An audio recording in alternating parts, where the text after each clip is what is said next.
Good evening. I'm Jim Zirin. You are watching The Digital Age. Tonight we have a terrific show for you about the presidential elections and the congressional elections as well. Our guest is an expert.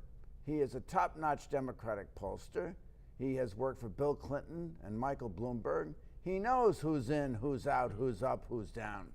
It's Doug Schoen. Doug Schoen is the author of a great new book called Hopelessly Divided. Hopelessly Divided, the new crisis in American politics and what it means for 2012 and beyond. Doug Schoen, we're delighted to have you with us. Jim, thank you for the kind introduction. Well, I looked at the polls just before the conventions, and it looked as though it was too close to call. And now they say that Romney is slipping and slipping badly. I mean, is that true? And what's happening? I think it is. I'm not so sure Governor Romney is slipping as much as some of the more recent polls suggest, but it's undeniable that President Obama has pulled out to about a 5-7 point lead. Now, whether that lead is sustainable is, I think, a very big question. It'll be at least partially resolved by the first debate. But as we sit here today, I think it's clear that the president has a clear, undeniable lead. Well, of course this can change, but the latest polls I've seen show the president ahead 10 points in Ohio. He's ahead about 7 points in Florida, ahead in Pennsylvania, ahead in Ryan's home state of Wisconsin. I mean, what swing states are there left for him to capture? Well, the governor has a fighting chance in North Carolina. But seriously, your point is exactly right. Unless Governor Romney wins Florida, Ohio, and either Wisconsin or, say, Virginia, he's not going to be president. And he's trailing in all those states. He is trailing in all those states. And trailing decisively. Now, is it, what went wrong? Is it his campaign? Is it something he said, something he ate? What he was doing so well? I think there are three things. First, the American people are looking for a message of change. And Jim, with all due respect to Governor Romney, I haven't heard that message. I don't know what it is. He didn't do it at the convention. Second, the Obama campaign has managed to raise questions about him with their attack ads. And third, the president has been very disciplined with a message that I find somewhat unsatisfying because it's class-based and it sort of involves demonizing the rich. But that being said, they've been effective, I think, in driving that message. Well, you had, of course, President Clinton's convention speech. I think he hit the ball out of the park, and it's still going. I would agree with that, and I would say the best asset that President Obama has had so far has been Bill Clinton.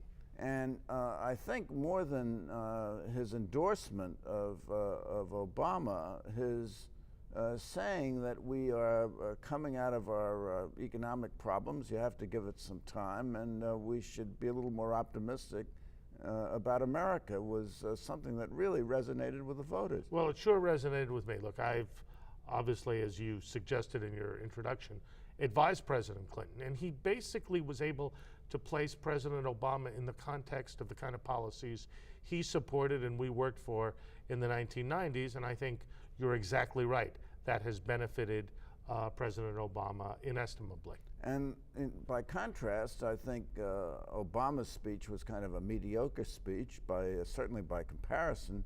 Romney's speech, according to Gallup, was the worst speech that's ever been given at a convention since he began polling. Well, I think they made a mistake with Governor Romney's speech. They tried to humanize him. Bottom line, people vote for leaders, they vote for ideas, they vote for change. Sure, they want nice guys to be president, but bottom line, when you're in the middle of an economic crisis, people want to know what you're going to do to change things, not that you have a great relationship with a loving wife. So you think the flaw is he didn't really say what his plan was? I think that is the flaw. I think it continues to be the flaw. And the real question is, next week, October 3rd, can he, in fact, change that? Well, we'll get to the debates in a minute, but what about the famous 47% remark? You think that set him back substantially? Jim, I think that was one of the dopiest things I could think of. Three reasons for that. First, and most important, most of those 47% work for a living. Second, of those people who work, the vast, vast majority pay they probably do pay some property tax, but I meant to say payroll tax, Social Security tax. sales tax. They are taxpayers. Many of them are even Republicans and are voters for Governor Romney. But to divide America into those who pay federal income tax and those that don't, I think is a misreading of how to think about America and American politics. Well, the New York Times editorially delivered a stinging rebuke. They said, "Gone was the pretense that Romney will be a president of all Americans. Mr. Romney rather neatly divided the country between the people who matter and the 47% he does not care about." Well, I think there's been a narrative in the campaign that Governor Romney has facilitated that he does not care about those at the lowest end of the income spectrum. And again, two things about that. First, a disproportionate number of those people, though probably not a majority, are minorities. And I don't believe Governor Romney has spoken to them. And second, the message that the Republicans and Governor Romney has put forward has not really spoken to how to grow the economy for all Americans. And you can be for capitalist solutions like Jack Kemp was without being a liberal Democrat. I don't think Governor Romney has sufficiently addressed those concerns. Well, then you have, I don't know whether you want to call him a conservative or a moderate, David Brooks. He started his career on the National Review, so he certainly has some conservative credentials. He said in his September 17th piece, this comment suggests a few things. First, it suggests that he really doesn't know much about the country he inhabits. Who are these freeloaders? Is it the Iraq War veteran who goes to the VA? Is it the student getting a loan to go to college? Is it the retiree on Social Security or Medicare? It suggests that Romney doesn't know much about the culture of America. Yes, the entitlement state has expanded, but America remains one of the hardest working nations on earth. Americans work longer hours than just about anyone else. Americans believe in work more than almost any other people. 92% say that hard work is the key to success, according to a 2009 Pew Research survey. Romney's been campaigning for 8 years. He's sought the office over that period of time. How did he miss it? Well, Jim, I would say there's substantial truth in what David Brooks wrote, but I think there's something even more fundamental. We use our taxing policy to try to encourage, I dare say, stimulate beneficial economic activity. There's something called the Earned Income Tax Credit, for example, which was proposed by Ronald Reagan, which is not to penalize people for hard work at low income levels. That could, in some instances, wipe out substantially, if not totally, income tax liability. I think that's a very good and important program. I think social insurance of the type that's represented by Social Security is important. But I don't think Governor Romney thinks that way, and I think the premise of your question thus is substantially correct. Let's just talk for a moment about the Romney campaign. What kind of marks do the voters give the campaign itself? Well, let me be very clear. I'm not an Obama supporter. I'm not supporting him. I've written articles publicly saying he shouldn't run for re-election because he's been divisive himself. So I don't say this from the point of view of an Obama or Democratic partisan. But that being said, I don't think the Romney campaign has made a cogent and coherent argument against the president. They've been very negative.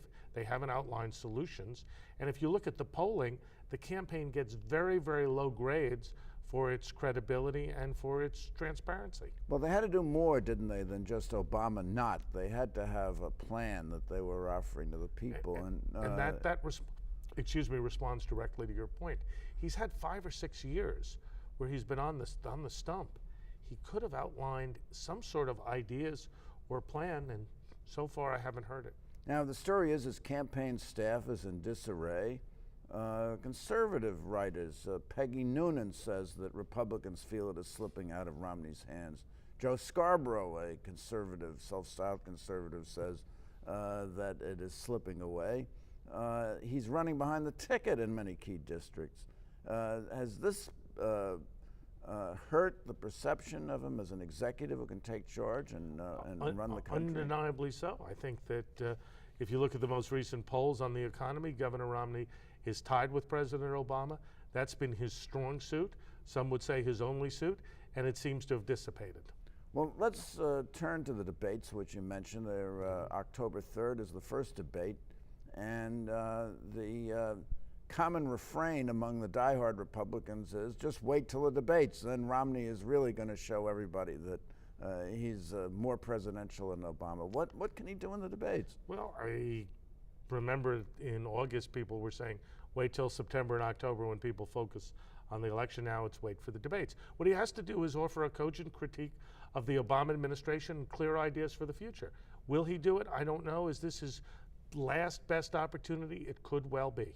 Well, the story is that he's going to go on the attack, that he's going to say that Obama has the Pinocchio problem, that he's misrepresented to the American people, and he won't be the fact checker for everything that Obama has said, but he will go after Obama on a few key points and then say if he misrepresented and prevaricated about this, he's misrepresented about other things as well. Do you think that's his best tactic? I think the best tactic would be something different. I think he's got to make the case why the president has failed, but he needs to say, Mr. President, I have different ideas, bold ideas, and a clear plan. You failed. 43 months of over 8% unemployment. Economic growth today revised down to 1.3%.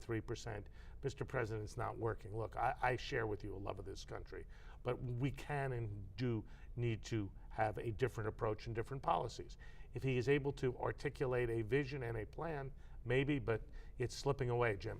So the Pinocchio problem strategy you don't think will work, the Reagan, there he goes again. They've been doing that now for 8 or 9 months, and all that happens is Obama keeps going up and he's been sinking.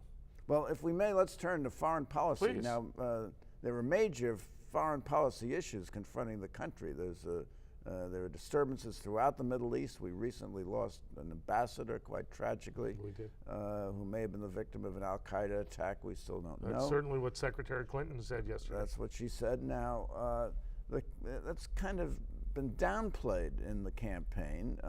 Romney has made a few statements about foreign policy, and they've been sort of unfortunate. Well, I think Governor Romney made a profound mistake. In his eagerness to get out and distance himself from the president, he overstepped. He made some assertions that I think later proved not to be true or to be beyond the facts. But the other thing that I think Governor Romney missed is that in a foreign policy crisis, the country gets behind the president. And the fact that Governor Romney was so quick to criticize rather than emphasizing what I think most right-thinking Americans think, which is we all have to come together and pull together, and then, only then, point to the fact that an ambassador was killed on 9/11, potentially by Al-Qaeda in Libya. I think he got it wrong, frankly, and I think that's why he has backed off his foreign policy critique. Well, of course, there's the issue of Iran as well. Do the candidates differ on their approach to Iran? Mitt Romney says they differ, but as I read the facts or what each candidate says, I'm not clear that there is a substantive difference between Romney and Obama. And again, I'm all for differentiating, but to attack somebody when you have a similar policy doesn't strike me as the best possible approach. Now, Ahmadinejad, Iran's president, addressed the UN the other day, and he seemed to have soft-pedaled his criticism of Israel, said nothing about denying the Holocaust. But still, the Jewish community in the United States is very apprehensive. As well they should be, and about the developing a nuclear weapon. Now, Obama made it very clear what our policy is. It's a policy of prevention and not of containment. I don't know what Romney's position on that, except to say that Obama's trying to throw Israel under the bus. Yeah, he's rhetorically more hawkish, but I don't have a sense that he is advocating preemptive strikes himself, either by us or by Israel. And it's pretty clear Bibi Netanyahu, Prime Minister of Israel, would prefer Romney to Obama, but Obama's policies in terms of aid to Israel have not been bad. There have been times when he has been at cross purposes to the Jewish community, but I don't really have a sense of clear policy differences between the two, though it's perfectly clear to me that the body language between Netanyahu and Romney is a lot better than the body language between Obama and Netanyahu. Yes. Now, do you see any prospect that Israel will attack Iran on their own before the election? You know, An October surprise? It's obviously guessing to say that. and I am not going to hazard a guess here today, but what I will say is the following. Obama has, I think, been pretty consistent. I think he was in his UN speech about what he was going to do. He's not drawing red lines. Netanyahu has been sufficiently hawkish and aggressive that I think he is trying to militate to get the United States to be more proactive. I don't have the sense that if he was about to launch a preemptive strike himself, he would have been as rhetorically bold as I think he's been. Well, I mean, Jesse Jackson was famous for saying not red lines, but deadlines. Do you think Obama should set deadlines for the Iranians and say by a certain date you must stop enriching or else? I'm personally sympathetic to that approach. My fear, and I know it's much more difficult to make decisions than to critique policy and formation, but my fear is that we're going to keep, drawing lines and setting deadlines and letting them pass, and that they will have enriched enough uranium to make at least 1 or 2 bombs. I fear that. I just think we need a little bit more certainty in our policy. The problem, of course, with a red line is that if you set a red line, they'll go right up to the red line and perhaps even a little beyond, and denies you the flexibility that you have by setting a deadline. That is absolutely true. And but I don't think either candidate has really gotten into that. I don't think either candidate has a clear response to what if. Well, do you think they both sort of have a hide the ball approach? No, I think Obama is more try to negotiate, try to find a way to solve it. I think Romney is probably more impatient, but in terms of specific policy position, it's hard to divine where they would act differently. It seems to me that the way forward for Romney seemed to be so clear. I mean, Obama promised that he would cut the deficit in half in his first term. The deficit is still over $1 trillion. It's hovering there. It's certainly not getting any less. He said, well, give me another year and maybe I can cut it somewhat. Why doesn't Romney sort of harp on this? Why doesn't he harp on Simpson-Bowles, the very commission that He's Obama against created? Simpson-Bowles. He is, and so is Ryan. Now, why? Well, because it involved raising taxes. And look, I'm a supporter of Simpson-Bowles. I believe you are too. My attitude is you have to be willing to do everything. Cut entitlements, cut domestic spending, reform defense, and yes, raise revenue through higher taxes, whether it be directly or alternatively by getting rid of deductions and lowering rates. Well, let's look at the entitlement program. I mean, Romney's solution to Medicare, well, he hasn't made it very clear, but most people in Florida, for example, which is a state he has to win, don't want Medicare to be changed in any way. Right. They're worried about their own Medicare. Now, Romney has said, well, my program is that if you're 55 years of age or older, I'm not going to change anything. But that message didn't seem to get through. It didn't get through, and I didn't think it would. I think the selection of Paul Ryan was not an inspired choice. People are looking for how we grow the economy, not how we cut entitlements. And while Congressman Ryan may have been bold in proposing what he did, I don't think it's a path to winning an election.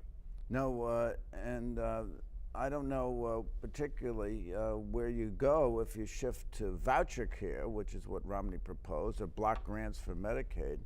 I don't either. Look, it's going to be fewer benefits for the elderly and the impoverished. Now, we do have to cut. I mean, we don't have enough money to pay for what we've now promised people, but that is a blunt axe, I think, on a problem that I believe can be solved with much more gentle policies.